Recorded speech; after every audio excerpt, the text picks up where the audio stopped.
Première lecture de la deuxième lettre de Saint Paul apôtre à Timothée, chapitre 4, versets 10 à 17b.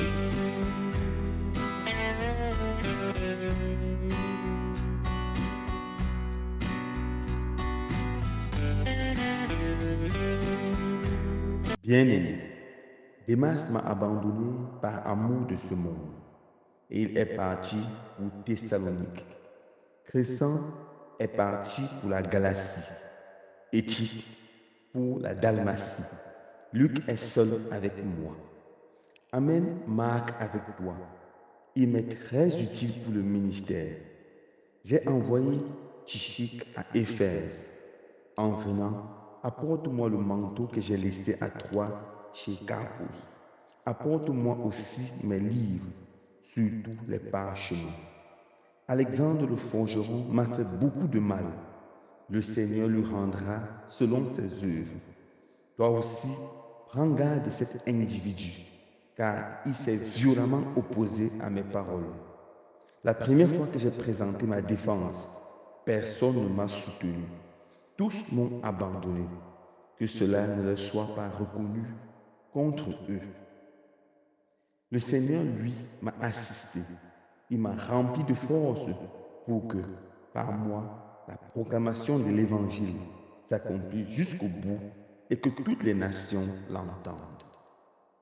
Parole du Seigneur. Nous rendons grâce à Dieu.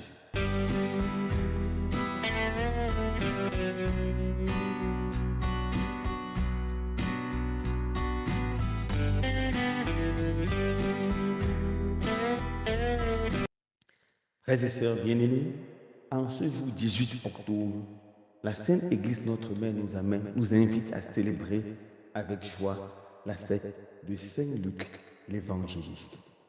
Qui est Saint Luc? Saint Luc est originaire de la cité d'Antioche en Syrie. C'est un païen qui s'est converti très rapidement au christianisme. Il a reçu une très bonne éducation grecque.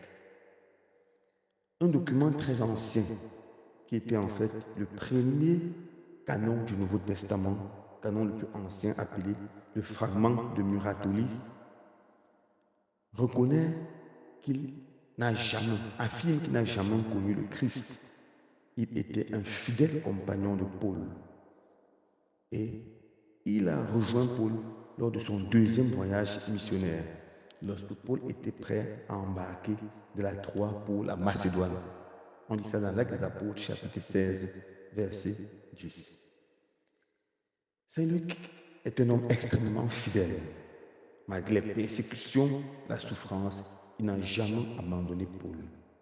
Même lorsque Paul était en prison ou pendant son dangereux voyage missionnaire, Luc lui est resté totalement fidèle. On voit ça dans la première lecture de ce jour, de Timothée chapitre 4, versets 9 à 10. Luc est le seul qui est resté avec moi, dit Saint Paul. La tradition affirme qu'il était un médecin de profession. Dans Colossiens 4, verset 14, Saint Paul l'appelle son médecin bien-aimé.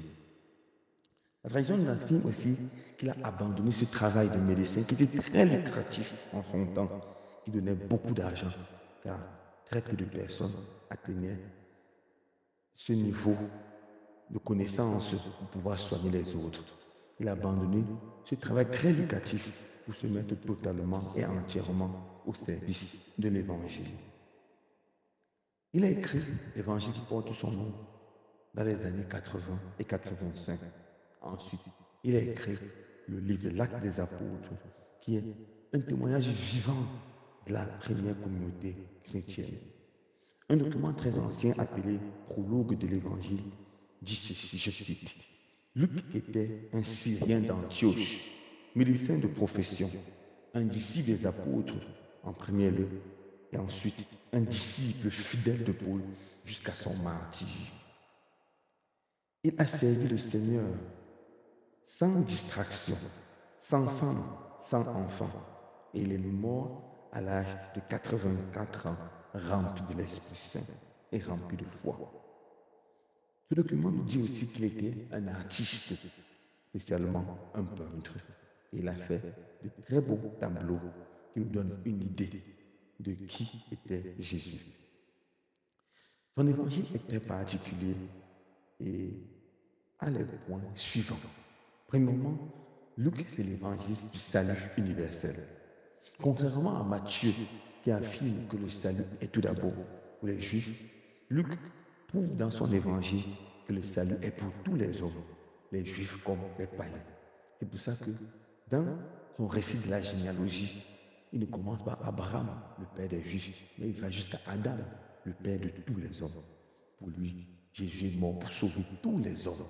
Et tous les hommes sont appelés à ouvrir leur cœur à l'amour de Jésus et à devenir les disciples de Jésus. Luc est ensuite le grand apôtre de la miséricorde. Dans son évangile, il montre Jésus comme un homme bon, avec un cœur rempli d'amour, toujours prêt à accueillir les plus grands pécheurs, toujours prêt à pardonner. Il pardonne aux grands pécheurs tels qu'à Zachée, à la pécheresse. Et son chapitre 15 nous montre trois grandes paraboles de la miséricorde. Et la plus grande et la plus belle de cette parabole, c'est la parabole de l'enfant prodigue. Il nous montre un Père qui accueille encore et encore, le Père miséricordieux. Luc, c'est aussi l'évangéliste de la prière. Aucun évangéliste n'insiste sur Jésus qui enseigne à prier comme Luc et qui est en prière comme Luc.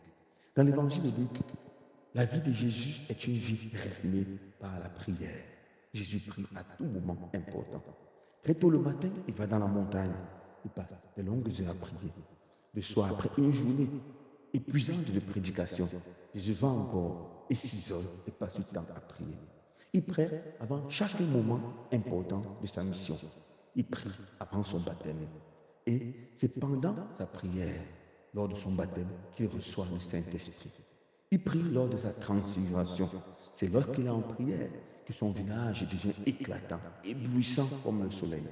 Il prie toute une nuit avant de choisir ses apôtres, car les apôtres seront d'une importance capitale dans le plan de son salut.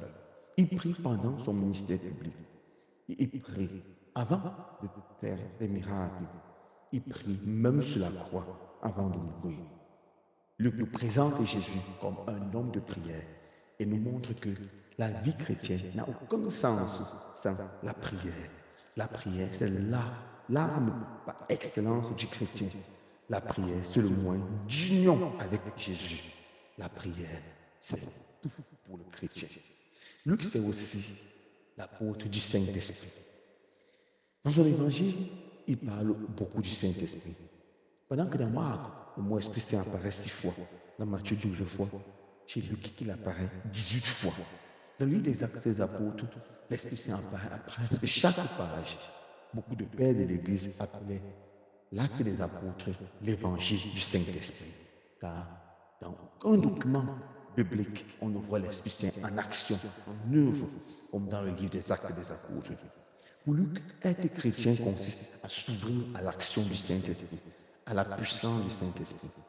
Être chrétien consiste à s'ouvrir aux dons, aux grâces et aux charismes que l'Esprit Saint nous donne, afin de pouvoir partir, annoncer à tous les hommes que Jésus seul est Seigneur. Luc, c'est aussi l'apôtre de la joie et de l'action de grâce. Dans son évangile, et surtout dans le livre des Actes des Apôtres, on voit le mot joie qui apparaît encore et encore. La joie de devenir chrétien, la joie de prier ensemble, la joie d'assister à la fraction du pain, l'action de grâce à tout moment, l'action de grâce devant les merveilles que le Seigneur accomplit dans nos vies, les merveilles que le Seigneur accomplit dans la vie des fidèles. Luc, c'est aussi l'apôtre qui a un grand respect et un grand amour pour les femmes.